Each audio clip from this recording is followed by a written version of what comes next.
I would like not a single comment to say anything about this, okay? It's here, it's on my head, we've addressed it, we're moving on. No one say anything. Listen, my hair is in a very awkward stage growing out. Sometimes the best way to tackle that is to just make it so that no one's even noticing your hair at all.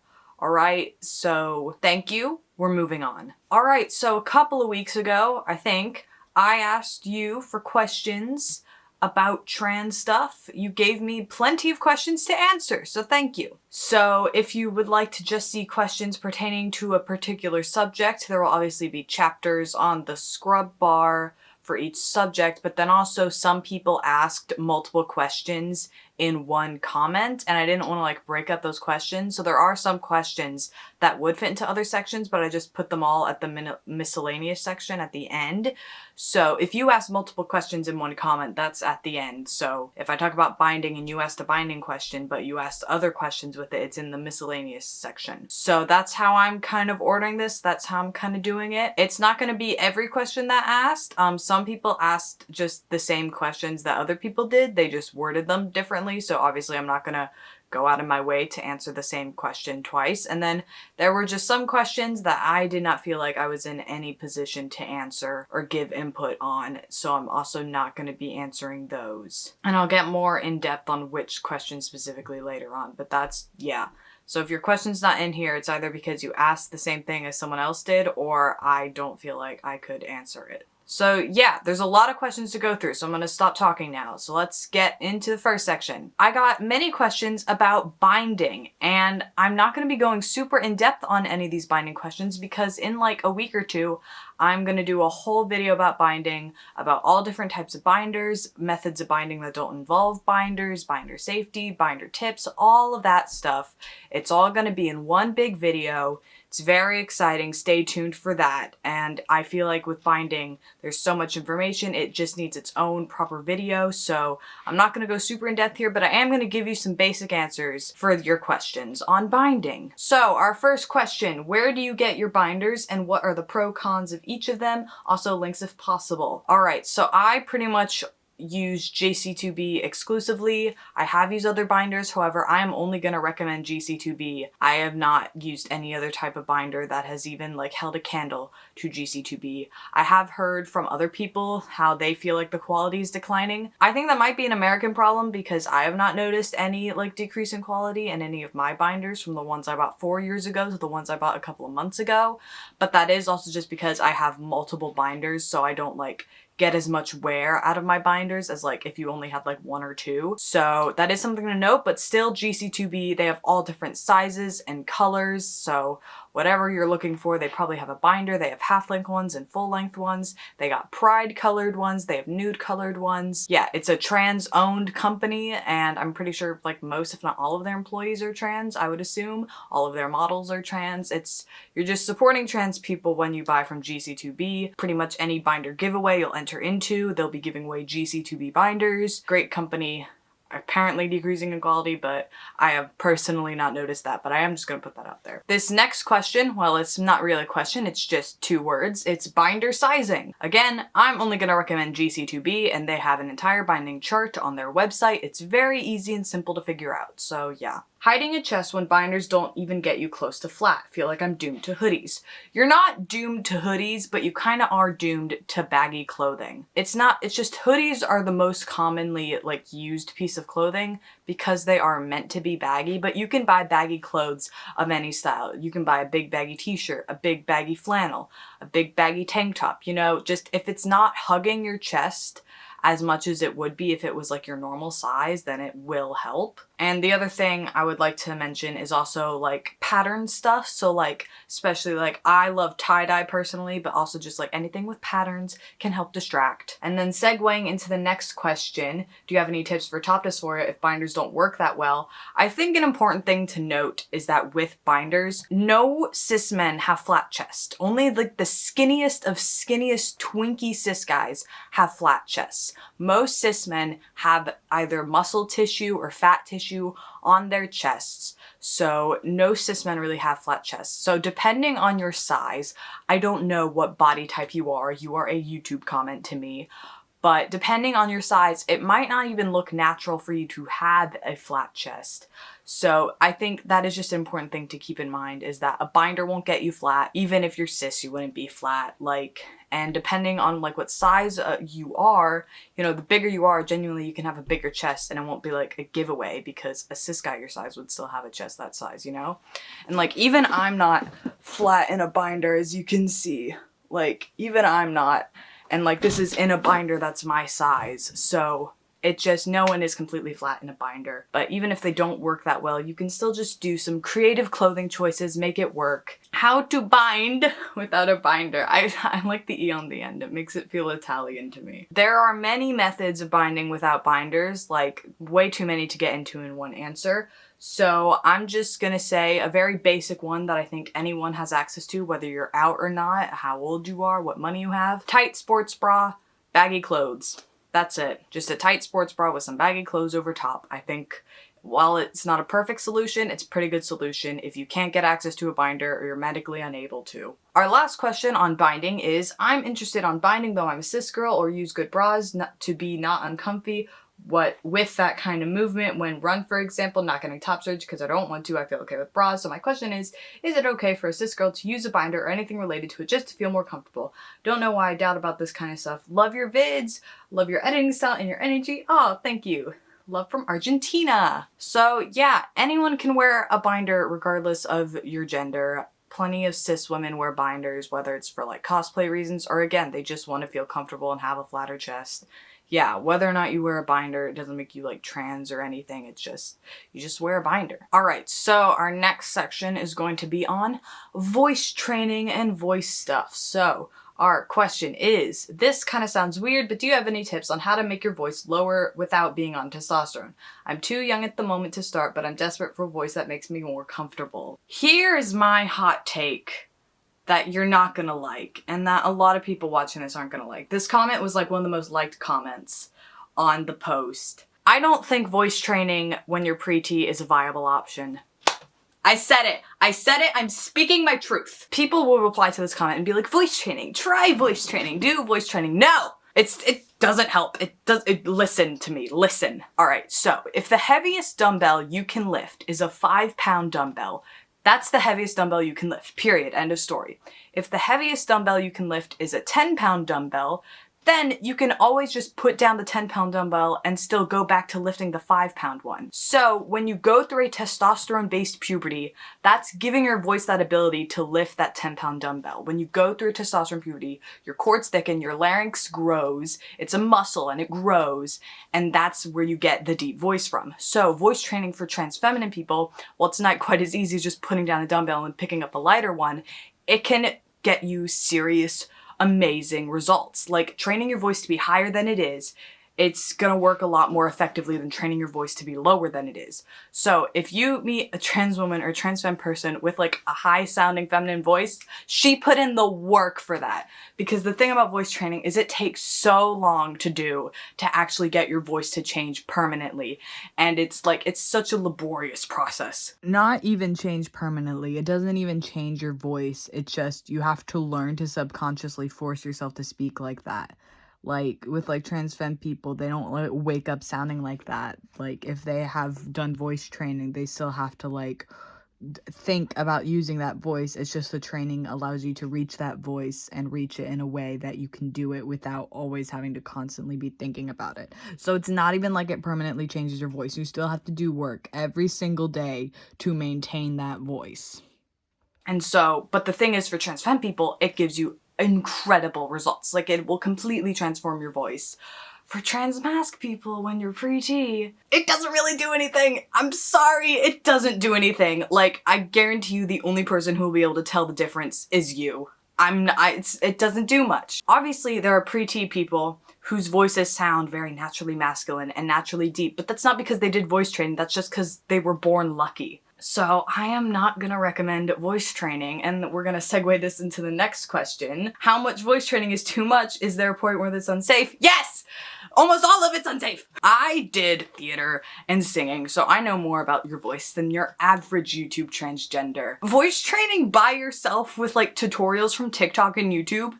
No! That's bad! Okay, if we're going back to our dumbbell analogy, if the heaviest dumbbell you can lift is 5 pounds and you are forcing yourself to lift a 10-pound one, do you know how much damage that could do to your muscles? Now imagine doing that to your voice. Your voice, guys, your voice, it is so fragile. Your voice is so fragile. Singers lose their voice just from singing on a consistent basis.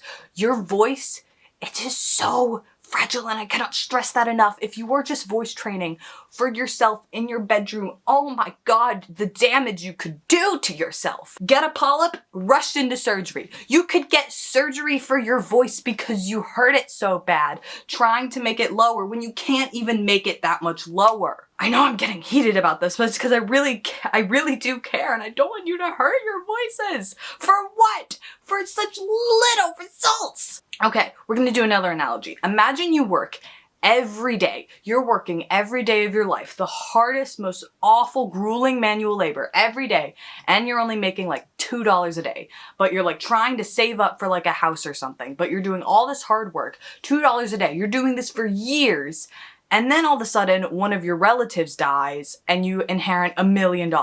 Then you're gonna kind of just feel like shit because all that work you did to get the $2 a day means nothing because your relative was just gonna die and you were gonna get the money you needed anyway. So it's like, that's what voice training pre-T is like. It's you're doing all this work, but testosterone's gonna do all of it for you. Like, any progress you make on your voice pre-T, it means nothing. It means nothing. Here's my hot take. Voice training made my voice dysphoria worse. Yeah.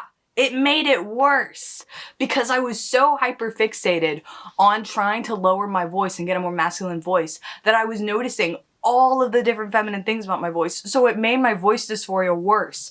So at some point I just had to like take a step back and be like, okay, my voice is not going to be deep until I'm on testosterone. I just gotta deal with it. And that's just kind of what you gotta do. It's not really gonna do much until you're on testosterone. I'm so sorry. So yeah, that's my hot take voice training rant. And I know because teenage boys won't listen, you're gonna go and train your voice anyway. So if you are going to, make sure you're drinking an absurd amount of water before and after, that if you have the money to go to a vocal coach, if you can, you know, tea with honey. God damn it, Emma, now I need to make a tea with honey, okay? Oh my god. You know, just take care of your voice. If at any point during voice training your voice starts to hurt, stop immediately. Just stop. If you're working with a vocal coach and they seem to keep going, that's fine. But like if you're just by yourself and you're causing strain, you don't know what the cause of that strain is, so just stop. Because the cause of that strain, it could just be a little strain. It could be the developing of a vocal polyp and you could die. I don't know if you could die. You probably wouldn't die, but like people have surgery on their voices all the time from damaging their voices. It is not an uncommon thing. So yeah. There's my hot take. I know that's not going to be well received. And then our final question about voice stuff is, do you have any advice about voice dysphoria? It's probably the hardest thing for me right now because even if I put he, they in my Discord bio or something, I still get called a girl if I go on voice chat since I sound like one. Your videos are great, by the way. Congrats on 2K. I have 3K now, but thank you. So I know I probably just crushed your spirit a little bit with that rant, but there still are ways. So my main tip on voice dysphoria is to not do voice training and to not overanalyze and fixate on the way your voice sounds and to kind of just be like, well, testosterone will fix it. And that's kind of what I did and it worked. You can just make yourself talk in a more masculine way without actually doing voice training. I just blew your mind. Listen. So, first of all, you can use more masculine inflections. But Theo, what's an inflection? So, a more feminine inflection would be taking your sentences up, whereas a more masculine inflection would be taking your sentences down. That wasn't the best enunciation from me, but I was just trying to get my point in about how inflections work. Does that make sense? I hope it did. So yeah, take your sentences down rather than taking them up. And that can kind of masculinize your voice. My other tip is to just swear a lot. Just the more swear words, the better. Obviously, it depends on what situation you're in, but like, just throw in a couple of bonus fucks in there and you know, you're good to go. And yeah, those are my only real tips for like actual ways to affect your voice that, you know, won't cause damage or won't cause you to like do anything that like makes your dysphoria worse. Just like, yeah. That would be my tips. Voice dysphoria sucks, I know. It was like the main thing I was dysphoric about pre-T, but like listen, I haven't even been on T for a full 2 months and already my voice has started to change. So like, trust me, get on testosterone. Holy shit, the things it does to your voice. Okay, so this section, the family section, is the one that I was like the least confident with. Because I got a lot of questions on the post about like, what do I do if my parents are transphobic? I'm living with a transphobic family. How do I transition without support of my parents? And the answer is, I don't know. I can't help you. I'm so sorry. I am privileged and lucky enough to be in a position where I don't have to live with transphobic people. I have a family who call me by the right name and pronouns. So I have no advice or personal experience in being in that type of situation. I don't know what to do, I'm sorry. Yeah, I'm not the person to come to with that. Yeah. So I'm not gonna be answering those questions because I have no answers. I can't answer them. But I do have some of the answers that you're looking for, so I can answer a couple of these family questions. How do you come out to extended family, especially a conservative one? I've been close to coming out to cousins, but was way too scared to actually do it. Is there a certain mindset you need? I'm sorry, I just burped while reading your question. I constantly feel like I have to hide so I don't cause family drama. I would recommend just getting a different family member to do it. My mom came out to pretty much my extended family for me. If even just one of your cousins is accepting, maybe get them to like try and do it, or just like change your name on like the social media that they have. I don't know, my family follows me on social media, but I don't know about you. Yeah, if one of your family can't do it, then just maybe don't do it during a family gathering. Like do it like 6 months out before like Christmas or something and like via text. That way there's like time to process before the family's actually together. Yeah, and then a conservative family, in my experience, they'll just kind of ignore you. You'll come out and they'll just pretend like nothing happened. So yeah, but I would do it not in person at a family gathering. Any advice on how to get my dad to understand that my identity isn't influenced by the media? Well, assuming your dad is just generally confused, like he's just a confused person who just doesn't understand, then you can just pretty much reason with him, be like, listen, trans people have always existed, show him the historical examples and just be like, it's not influenced by the media, it's just right now is the most acceptable time to be transgender, so I've come out. And yeah, if he doesn't like accept logic and reason, then he's probably doesn't actually believe that, he's just trying to get an excuse to be transphobic. But assuming that he's just a chill dude who's a little misinformed, you should be able to just explain to him that like, it's not influenced by the media, it's just because of media, it's now more acceptable for me to come out. To you, father. How can I convince my parents to let me wear not so feminine clothing? I've watched so many videos of how to dress more masculine, but I can't do that. I can't shop online and I can't go to stores without my mom. I've tried to have some of my older brother's clothes, but my parents won't let me keep them. Any advice? I'm a minor. I have not been in this situation myself, but I have a friend who is kind of in this similar situation to you. Shout out to you, friend. I'm not gonna name names, but shout out to you, friend. I'll send this to you, friend, so that you can witness your shout out. And so what they do is they just kind of go for the most masculine looking clothing in the women's department because like, so that their parents are like, ah, yes, girl clothes, you're buying girl clothes, but it's like a woman's oversized flannel, if you get what I mean. So, and a lot of stuff in the women's section is kind of masculine, like there's women's flannels and stuff. What I would recommend is getting like oversized masculine women's clothing. So like, let's say there's a denim jacket, but it's like a fitted denim jacket because it's for girls. So maybe get like 2 sizes up. That way it just works as like a normal denim jacket, like a men's denim jacket, because it's not fitted because it's too big for you. You get what I mean? And then also like, you can probably talk your way into getting a men's t-shirt. I don't know if you're in America. Assuming you Walmart, their men's t-shirts go so fucking hard. They got Beatles, they got Batman, they got all the cool shit on their t-shirts. So like, just like, get you and your mom, you're gonna casually walk past the men's section, you're gonna be like, oh, Mom, the boys have Beatles shirts. I love the Beatles. Can I get this men's Beatles shirt? Ignore the fact that it's the men's. It's the Beatles. I'm just a silly little girl who loves the Beatles. Let's get the Beatles shirt. And so, yeah, that would be my plan, to just get masculine women's clothing. But then if there's like a piece of men's clothing that like has like a thing that you like from it, you can probably get your way into that one. But yeah, that would be my advice. Next section is coming out, and we're starting out with this very in-depth question. Coming out. Straight to the point. I like it. I didn't come out. I just kind of was like painfully obviously trans until my mom asked me. She was like, "Are you trans?" And I was like, "Yeah." So if you have astute enough parents and you're just obvious enough, they could just get the memo themselves. And if that isn't happening for you, then I'm man enough to admit that I don't know a lot of things, and this is the one thing that I don't know. I suck at coming out. I'm not good at it. I've never been good at it, never will be good at it, so yeah. But my advice was just to be as obvious as possible, and if they don't figure it out, then you figure something out. But I'm not gonna help you figure it out because I'm useless. I'm a stranger on the internet wearing a Pikachu hat. I'm a little unhinged this video. I don't know what's happened to me. How do you tell people that you go by a different name now when you've come out to them before? For me, I came out as trans and chose the name Taylor as a name, but it's too close to my dead name.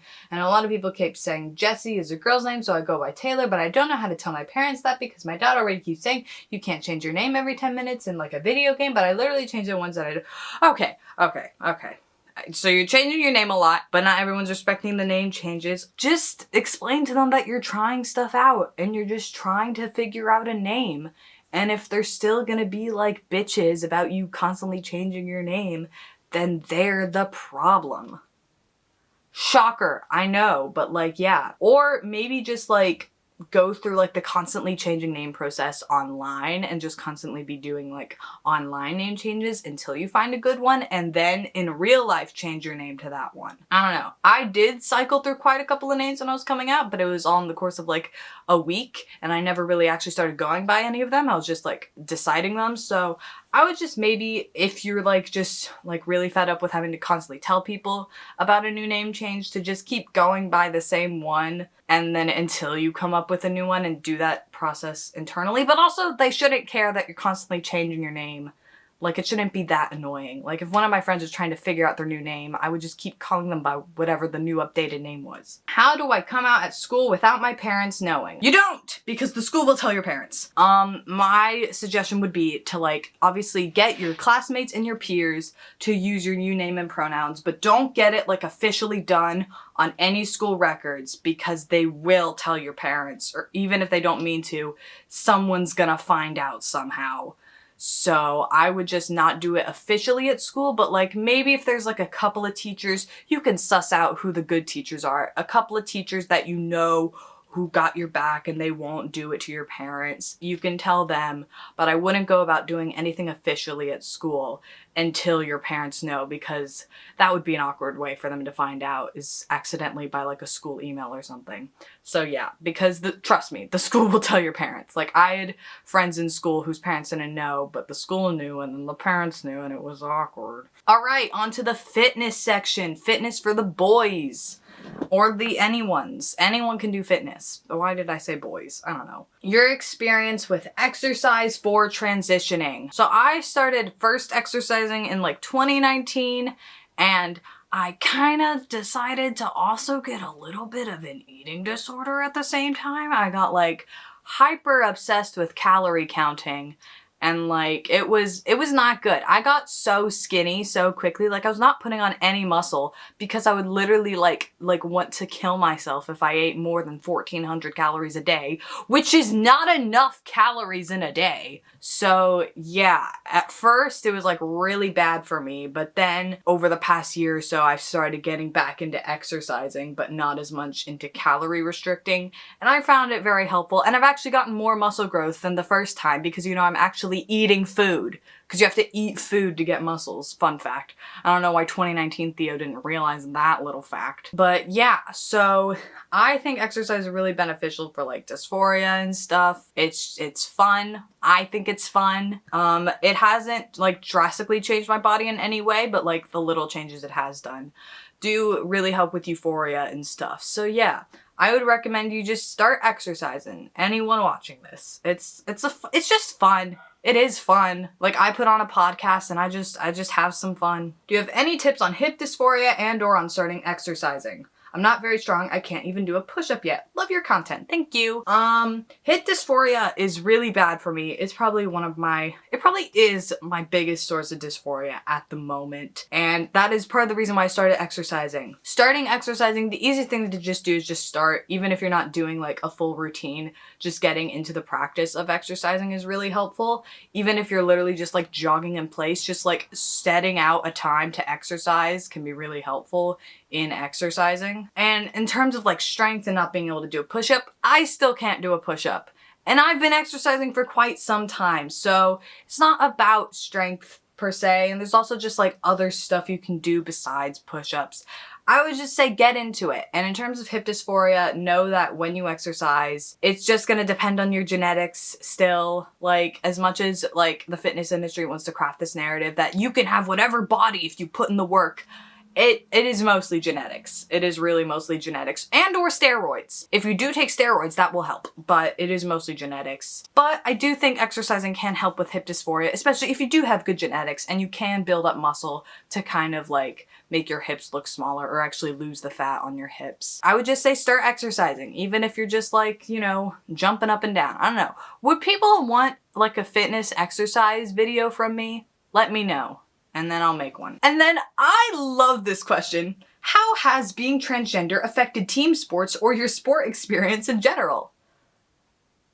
I don't play sports. I loved this question when I read it because it's just such a bold assumption that I'm like an athlete. Like, do I talk about fitness that much that you think I'm like a full-on athlete? Like, it's just how this person, not like, hey, if you do sports, no. How is your sports and your trans? How do those, what sports? I love this question. Thank you so much for commenting it. I don't play sports. I literally have not played sports since I was like 4 years old on the local football team. But yeah, so being trans has not affected my sports. How has being trans affected your sports? Do I wear that many basketball shorts that people just assume that I play sports? All right. Testosterone questions. How has it been 1 month on T? If all goes well, I will get my T next month.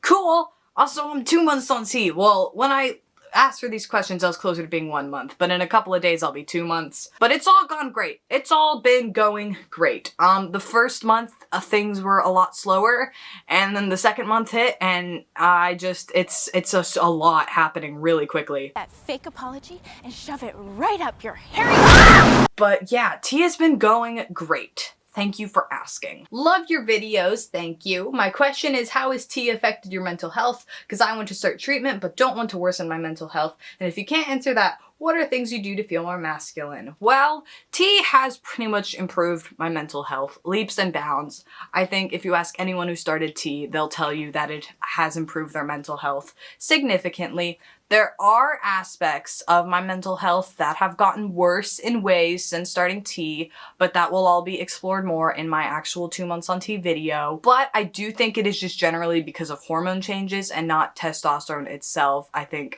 I'm literally just going through puberty and there comes a lot of not so great emotional stuff with puberty as a concept. So, but yeah, my mental health has been great since starting T. So if that's your reason for not starting it, I don't think you should be worried about that. And then what is a suggested recommended age to start testosterone? Whenever you hit puberty, really.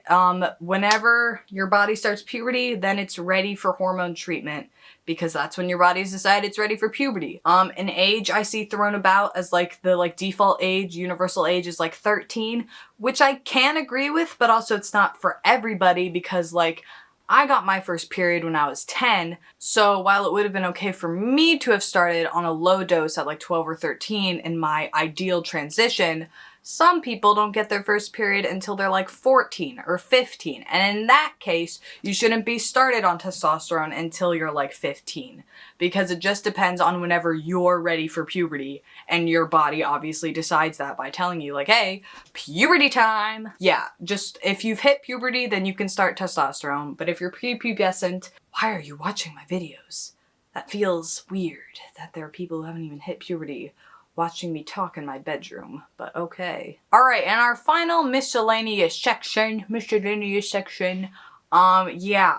Let's go through all these questions. So, I've never been girly and I've always acted more like a boy than a girl for the past 2 years. I really feel that something is really off when it comes to me being born a woman and not really feeling this way. I really feel bad about everything feminine happening with my body. 2 months ago, I watched a video where a trans guy explained it. It felt like, yeah, this is me. So I'm 14 right now and I'm not sure. Can I really know if I'm trans or just me feeling uncomfortable with being more feminine than I'm ready for? By the way, Happy New Year, Happy New Year, and yes! Jazz Jennings came out when she was like 4 years old. You can know at any age. It doesn't matter. So yeah, I knew when I was like 12 or 13, so you can know at 14. There is no age of requirement to know when you're trans. Alright, so this was a comment with several questions that I was going to answer until I saw that one of my Discord mods, Noveen, decided to answer all of the questions, and I thought he had pretty good answers. So we're gonna read out these questions and then just read Noveen's answers. So yeah.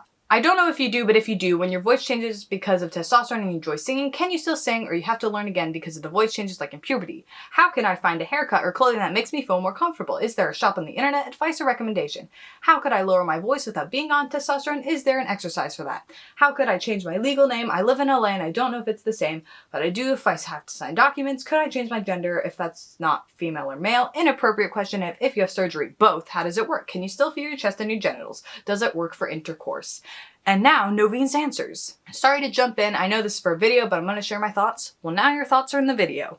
First, yes, you have to learn to sing again, or at least adapt to your new voice. Yes, there are exercises and training you can do to lower your voice, but unless you try really hard, testosterone will be doing the bulk of it, to be honest. Yeah, it's kind of what I said. You can do voice training, but I wouldn't recommend it. Assuming you mean Louisiana, I thought Los Angeles. I'm not sure about changing your name, depends on your age and stuff. As for changing gender on a birth certificate, you may need proof of surgery or something. If you mean Los Angeles, California, you can change your birth certificate at any time. Check transequality.org, though I'll be honest, based on my personal experience, I've had all my documents changed. Things can vary in a good or bad way. I don't know if any place lets you change your gender on your birth certificate to something not male or female, but things could change. Who knows? I think it's happening with driver's licenses in some places. Had top surgery, and then on surgery, had top surgery, it depends on the technique. I had double incision, lost a lot of sensation in my nipples, which I'm fine with. I talked about with my surgeon, I actually prefer this, but I can feel everything else. Genital surgery varies, and I promise Theo isn't going to be able to cover everything in a singular video. Bottom line is yes, you can feel it, and it can be used for sex. Yes. Both types of bottom surgery, phalloplasty and metoidioplasty, you can regain sensation. And then a question Noveen didn't answer is how could I find a haircut or clothing that makes me feel comfortable? Is there any shop on the internet? It's just a shop! I don't get this question. If you want clothes that make you feel comfortable, go to the men's section. It's just, there's no like specific trans mask clothing shop. You can just go to any haircutting place or any clothing shop and just get what you want. But yeah, those are the questions. Noveen's answers, cool. Alright, Cairo here, they, he. I recently came out as non-binary to my friends and I'm nervous. I have a couple of questions. 1, could we have some more details on the process of how to start HRT and just like gender therapy? I don't really know in America because it varies depending on your health insurance provider, your state, whatever. I would recommend if you're in America, Planned Parenthood does informed consent, which is how everything should be done. If you're in the UK, private gender therapy, I had to have 5 sessions with a gender therapist to get diagnosed with gender dysphoria.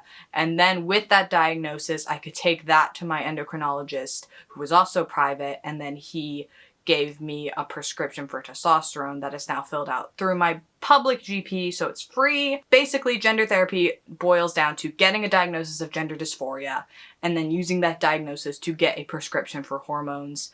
Or if you do informed consent, which is how it should be done, then basically they just inform you, you consent, and you get hormones. 2, details on how to wash a binder if you don't have a washer with a delicate setting. I'm really sorry if I said you needed a delicate setting on your washer. I don't know if you got that from me or from who. I'm sorry if I said that, but you don't. Just throw your binder in with your clothes, it's fine. I've never had a single issue with the GC2B binder being machine washed. So just wash it. Just wash it in the washer. Do you ever deal with dysphoria about the way you walk? And if so, how do you deal with it? I have never had dysphoria about the way that I walked. In my experience, men and women walk pretty much the same, mostly. I've never noticed a difference. Sorry you have walk dysphoria. Can't give any tips on that one, but I'm including this in here in case other people with walk dysphoria can sound off in the comments with some tips. This one's weird, but you know what? That's okay. You can be dysphoric about whatever makes you dysphoric, I guess. Sorry, bestie. Hayes came in with some fire questions. Some great questions, so I'm excited to answer these. So, I'm quite new to accepting myself as outside the binary and wanted to thank you all, first of all, for the tips. Thank you, I found on your channel. Make me really happy I found you. Thank you. Question 1. Do you have a scent you wear that makes you gender euphoric? No. I'm not a scent person. I don't wear colognes or perfumes. I wear Old Spice deodorant every day since I was 12 years old. That's the scent, but no particular gender euphoria. 2, do you have tips on how to approach the idea of medically transitioning in any way? For me, when I learned about medical transition, I kind of was just like down for it immediately. So that was kind of how I approached it, is just I didn't really have much mental approaching to do. I would just say to do as much research as you can. Like, if you're nervous about top surgery, go watch every single top surgery recovery vlog on YouTube to maybe comfort yourself. And in knowing how the process works, that can kind of make you more okay with it. Yeah. And also just talk to people who have gone through the medical experiences that you are thinking about pursuing. 3, have you figured out how to tell if someone thing gives you gender envy or you're just attracted to them? I'm not attracted to the type of men that give me gender envy, so I don't really deal with this issue because my type is not the type that I want to be. So like, people who give me gender envy are not people that I would date in the first place. So no, I've not figured that out because it's not really been a problem. My class is somewhat transphobic, not violent though. Do you think it's worth telling them I'm going by a different name? I would just tell your friends. If your whole class is transphobic, just tell the people you're friends with who you know won't care. How do you find the words to describe your gender identity? So, in my humble opinion, I feel like you don't really need to like tick off like this like list of gender symptoms before you can pick out a label. I feel like you just find a label that makes you feel the most comfortable and just go by that. You might not tick every box associated with it, but like, who's gonna question you? Who's gonna like come up to you and interrogate you to make sure that you're like experiencing every adjective associated with your picked out gender label? No one's gonna do that. And if they're doing that, then they're weird. And if you can't find existing words, just make up new words. Make up your own labels and stuff. Flag design is so fun. Yeah, that's how you find the words. You just vibe out the words, and if the words don't exist, you make them. Does your gender identity feel different now that you've figured out your gender identity? I feel like in non-binary spaces, there is no such thing as figuring out your gender unless you identify with a binary gender. But even then, I feel like I haven't figured out my gender and I never will, and that's okay because I don't care. So it feels different as I've gotten older and as I've like distanced myself from certain communities, but it's just I feel like there is no like point B or like final like, yes, I've done it. I've solved the mystery of my gender. I don't feel like that is a thing that I can reach and that anyone can reach. But if you feel like you reached that, I'm not trying to invalidate you. I'm just speaking my truth. If you experience gender euphoria, can you give a few examples? I don't know, I like this flannel. This is a good gender flannel. I quite like this flannel. I've gotten a lot of gender euphoria from my voice and how testosterone has been affecting my voice. And also, like, I don't know, my legs have gotten hairier. That's given me some good gender euphoria. I get quite the gender from like clothes and stuff and shoes, big stumpy shoes, good gender, very good gender from that. What else? I'll let you know when there's more because I want more, but also there's not a lot yet. I'm still very dysphoric. And then more just a curiosity question. For me, gender euphoria feels like a small golden glowing bean right inside my chest. Can you relate to that? Or how does it show itself in you? For me, gender euphoria is like the urge to be perceived. Like if I'm feeling very euphoric, I want to like go outside and have people like witness my gender, or I want to take a picture or something. So that's why I stay inside most of the time, because I'm very dysphoric. But on the off chance that I'm not, my euphoria very much just feels like I need to be perceived. This gender must be witnessed. And that's kind of what I feel like. Do you know any gender fluid trans people and what their experience is like? So gender fluid is under the trans umbrella, so any gender fluid person can claim the label as trans. Not all do, but a lot do. So most gender fluid people you'll find do identify as trans. In terms of like a specific example that I could send you to here on YouTube, I'm gonna go with Call Me Laddie. They just came out, I think last month, as like gender fluid pangender, and have been documenting their experience when they were on testosterone and now their experience going off of testosterone. So in terms of like trans as in like medical transition, go to Call Me Laddie. But pretty much any gender fluid, not any gender fluid, but like there are a lot of gender fluid people who identify as trans. So yeah. And I don't know what their experience is like because every single trans person has a different experience. How do you make a packer not move around? I am so glad you asked this. Let me show you this product. So this is the MyPack, and it is a packing harness, and this is great. It is a great product. It is a trans POC owned company, and Rodeo just tried to rip off their design. So go to the MyPack website to get one. It is literally just an elastic band that has a pouch for your packer in it.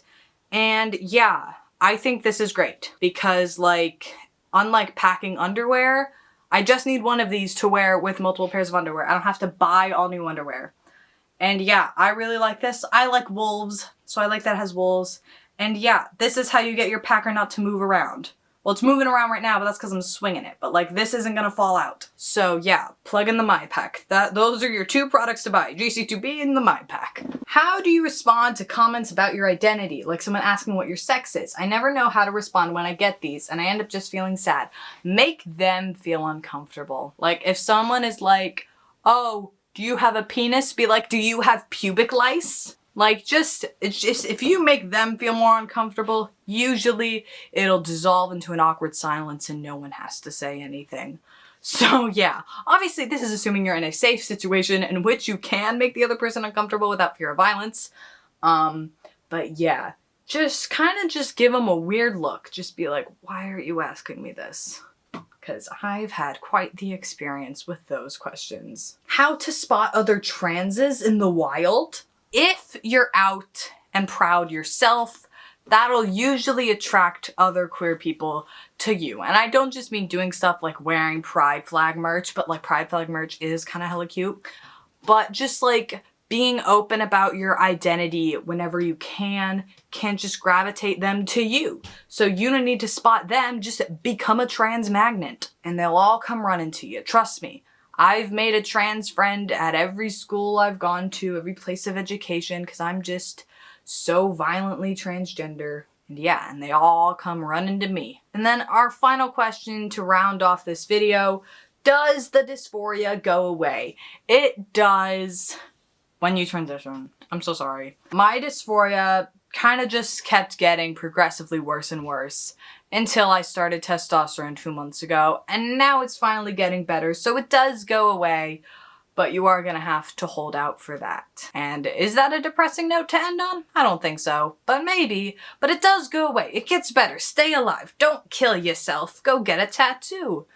No, that's not how the audio goes. That's not the audio. This is a really long video, so if you're watching at the very end, wow, you just watched a lot of my content. Thank you so much, but also, are you good? Are you okay? I'm gonna tell your parents that you're watching trans people on the internet. Yeah, I tried to answer these questions to the best of my ability. Sorry if these weren't the greatest answers. I don't know what kind of questions I was expecting. I wasn't expecting so many heavy, deep ones of like, my parents don't accept me, what do I do?